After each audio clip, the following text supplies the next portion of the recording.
Hey there, members. Happy Sunday. Today is December 13th, which leaves us 12 short days from Christmas, which means we'll be doing our 12 days of fitness gift recommendations, gift idea listings, whatever you'd like to call it. That will be in a separate email that comes shortly after. But for now, we're going to do our weekly workouts. Okay. So again, this is mostly designed with little to no equipment. So you can do it at your home if you have that space and time available, which if you don't, you should really make time, because it's the gift of health and wellness is really the best gift you can give yourself. So we're going to start with tomorrow's workout, which is the 14th, which is Mobility Monday.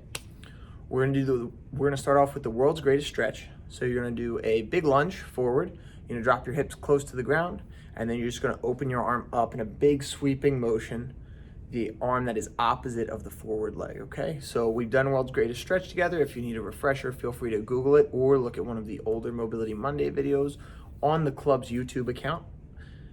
It should be under videos, workouts with Joel. Any date that's a Monday will probably have this stretch because it's fantastic. After that, we're gonna do a quadrupedal adductor stretch, which just means you're gonna get into the tabletop position. So hands under your shoulders, knees underneath of your hips. You're gonna swing one leg out to the side, so you're stretching that inner thigh area, and you're going to sit back deep into your hips, okay? From there, we're gonna do a supine hip rotation, which just means you're gonna lay on your back, rock your legs side to side at a 90-degree angle, which will loosen your back up as well as warm up some of your abdominal muscles. From that position, you're gonna lay on your side, make a nice little bicep pillow here, and you're just gonna do a big shoulder sweep to really work on that, not only the thoracic spine rotation, right? So this movement, but also the mobility of your shoulder, right? It's huge for tennis, hitting those big overheads, just the normal standard swing. It's good for golf. This movement's essential for golf, swimming, really any activity, any sports activity. The shoulder sweeps will positively affect it. So make sure if you don't do the standard, one that I've described before, where this is one rep laying on the ground, then do 10 all the way around backwards and 10 all the way around forward, okay? Try to get your hand as close to the ground as you can, so that way you have a nice range of motion being developed. Remember, this should feel like a stretch.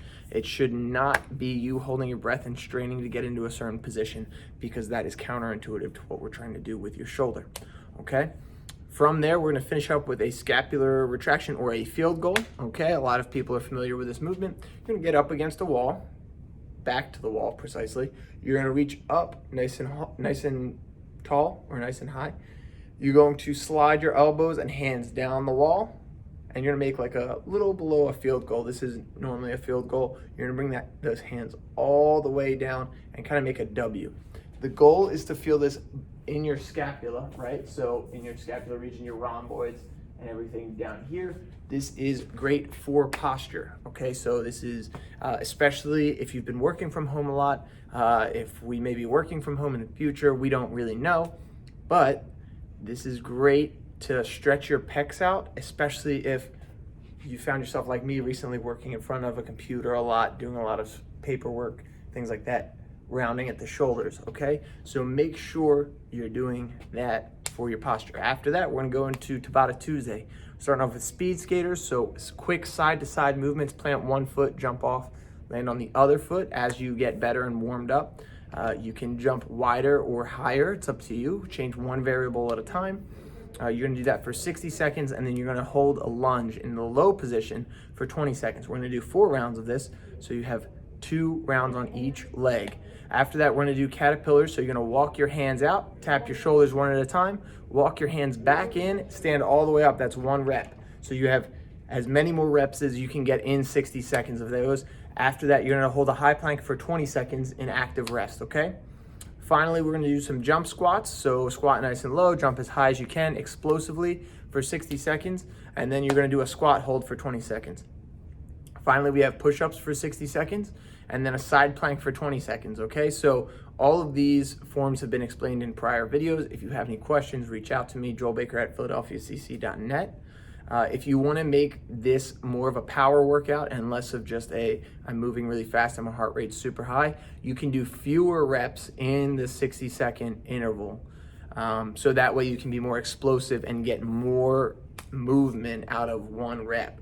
Okay, if you just try to cram as many reps in there as you can, it's going to be fun. You're going to be working a lot on muscular endurance and cardiorespiratory endurance. Okay, we're on to Wednesday now. We will need some type of weight for this. So whether you have a couple paint cans, a bag of dog food, 50-pound bag of dog food, you can do kettlebells, you can do gallons of water. Fun fact, a gallon of water weighs 8 pounds.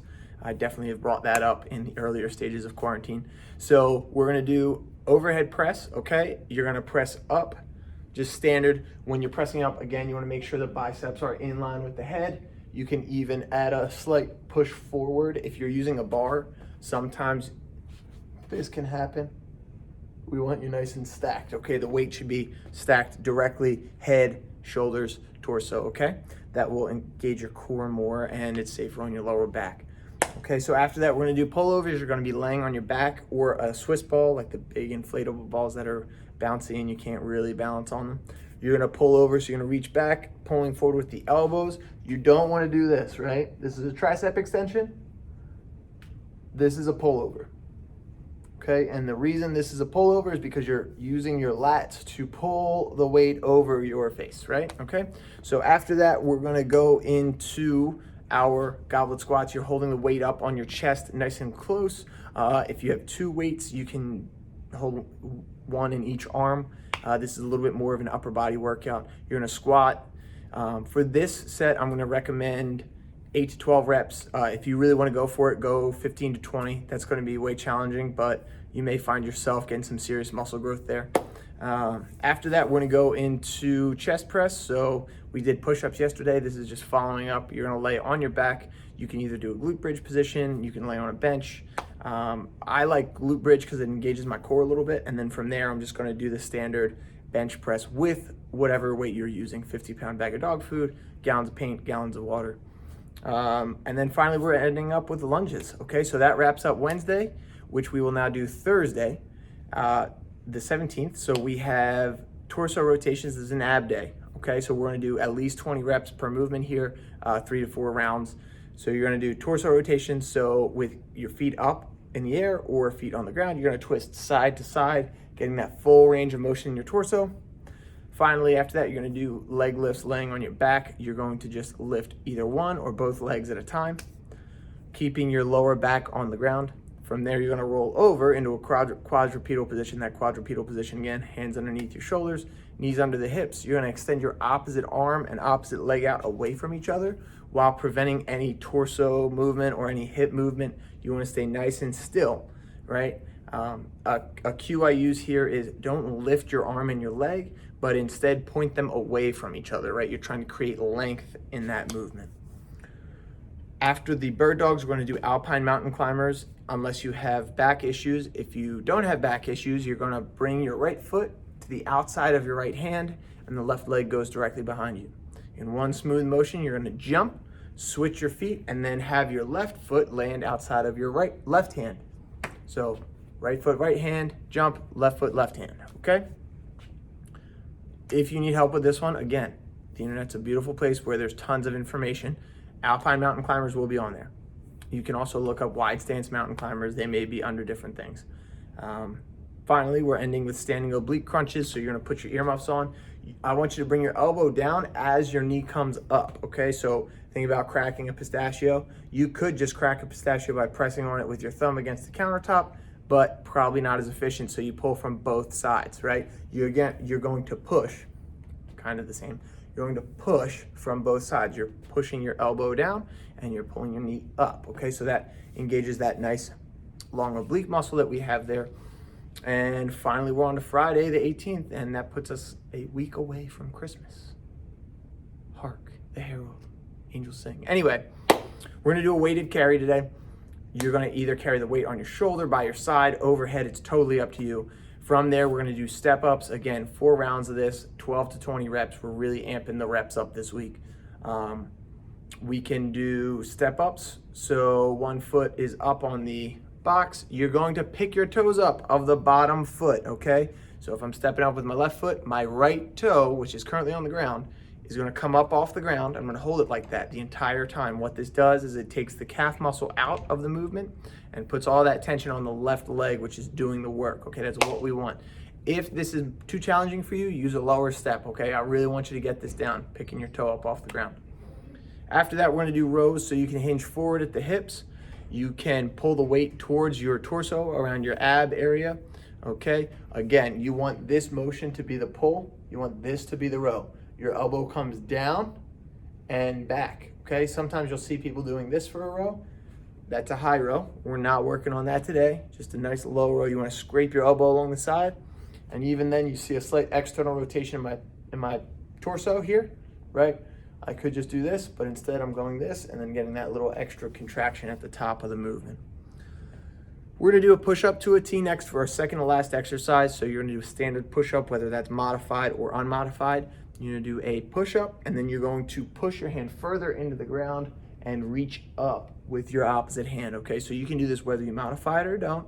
This is great for the same range of motion that we were working earlier in the week on Monday for those dynamic shoulder movements, okay? So big push, and then you're gonna twist up, try to get your chest to point towards the wall next to you. And then finally, we're going to end with sumo squats, which are just a very wide stance squat. This challenges your adductors, your abductors, so the muscles on the sides of your legs a little bit more than a standard squat does.